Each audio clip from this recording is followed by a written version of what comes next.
Welcome back to the channel. If you're new here, my name is Charlotte, and today I'm going to be talking about something you as a guy can and should do to your woman immediately after you've just done it. This is something that most men completely overlook, and it's costing them more than they realize. So, the intimacy is over. She's still catching her breath, skin warm against yours, heart beating fast from everything that just happened between you. In that exact moment, most guys do the same thing. They exhale, roll over, or reach for their phone like the main event is officially over. But the truth is, whatever happens in the next 5 to 10 minutes will either deepen her connection to him more than anything that came before it, or quietly undo everything that was just built.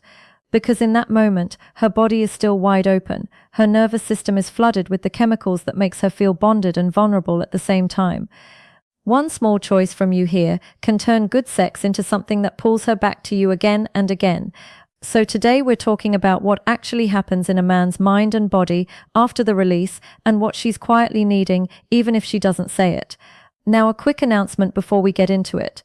Videos like this one don't usually make it to the main channel, and that's because videos like this comes directly from personal requests made by loyal subscribers who wanted something more intimate and more detailed than what I normally cover publicly. And very soon content like this will be restricted exclusively to channel members. So if you don't want to miss out, and if you want to request your own private personal videos, join the membership now. Don't sleep on it. Now let's get into it. 1. Pull her close. Most men don't realize that the moment intimacy ends is actually when one of the most important opportunities begins. She's in a state of genuine vulnerability. In those first few minutes, her nervous system is open, her guard is completely down, and she's more emotionally present than she is at almost any other point in her day. What happens in that window, how he chooses to show up in those quiet minutes, lands with a weight that is completely disproportionate to how simple the gesture actually is.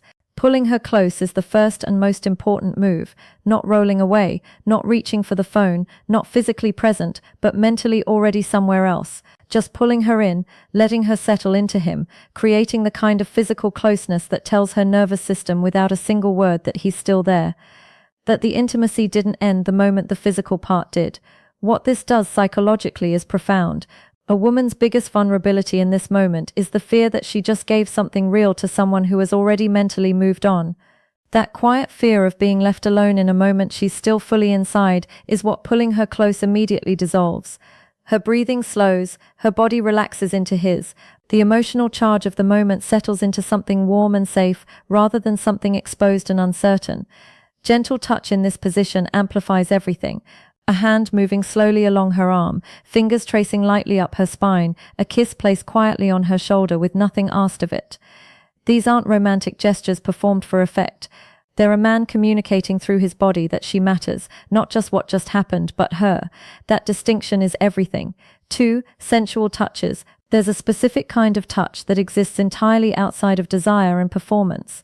It's not building toward anything, it's not asking for anything, it's just present, warm and genuine. And it communicates something that words rarely manage to reach, that sensual touch. And in the post-intimacy window, it's one of the most powerful things a man can offer. Most men understand 2 modes of physical contact, functional and sexual. The touch that gets something done, and the touch that wants something, but sensual touch occupies a completely different space. It's the hand that moves slowly along her arm with no destination in mind.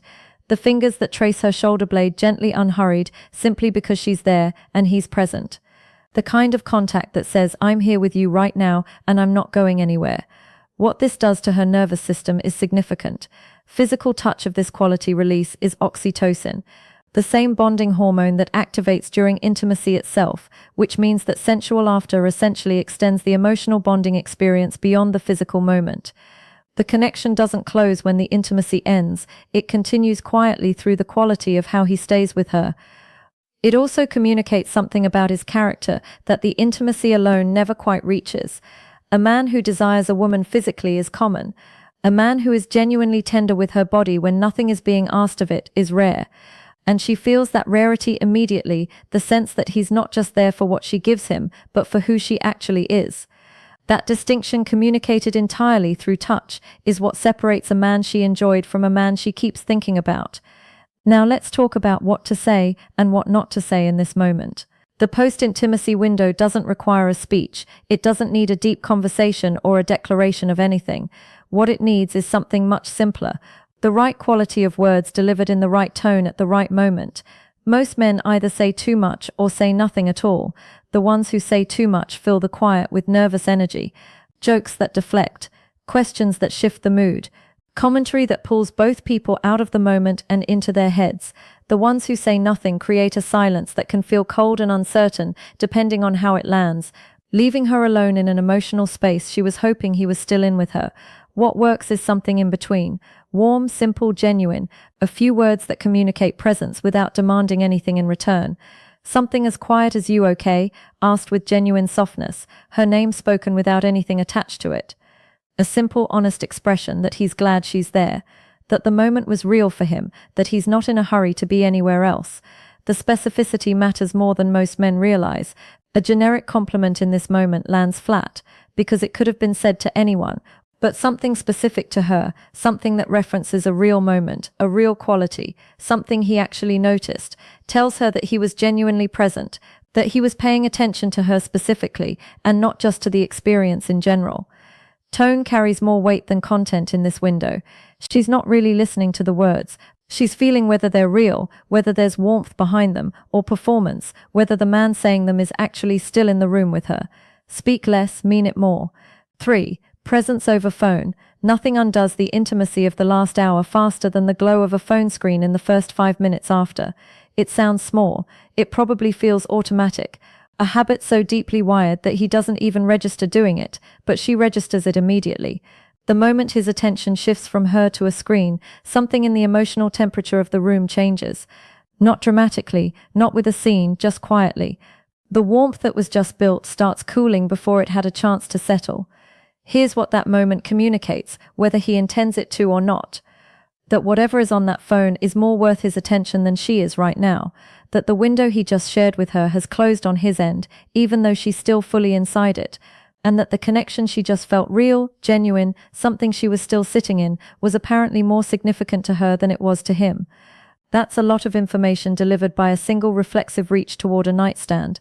Genuine presence in this window doesn't require effort or performance. It just requires staying, keeping his attention in the room, letting his mind remain with her instead of immediately moving to whatever comes next. Being the kind of man whose body and mind are in the same place at the same time, which sounds like the minimum, but in reality is rare enough that she notices it deeply when it happens. What presence communicates is simple and profound simultaneously, that she was worth showing up for during the intimacy, and that she's still worth showing up for now that it's over. That he's not just generous when something is being given to him. The phone will still be there in 20 minutes. This moment won't. 5. Going the extra step. There is a category of man that most women have heard about but rarely actually encountered. The man who gives everything during intimacy and then in the quiet after does something small and thoughtful that has nothing to do with what he just received and everything to do with who she is to him.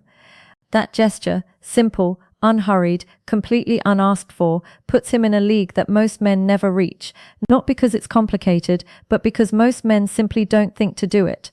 Getting up to bring her water, warming a towel, and returning to take care of her, pulling the covers up around her before she has to ask, making sure she's comfortable before he thinks about his own comfort. These aren't grand romantic performances. They're quiet expressions of genuine care that communicate something her nervous system receives immediately and files somewhere permanent.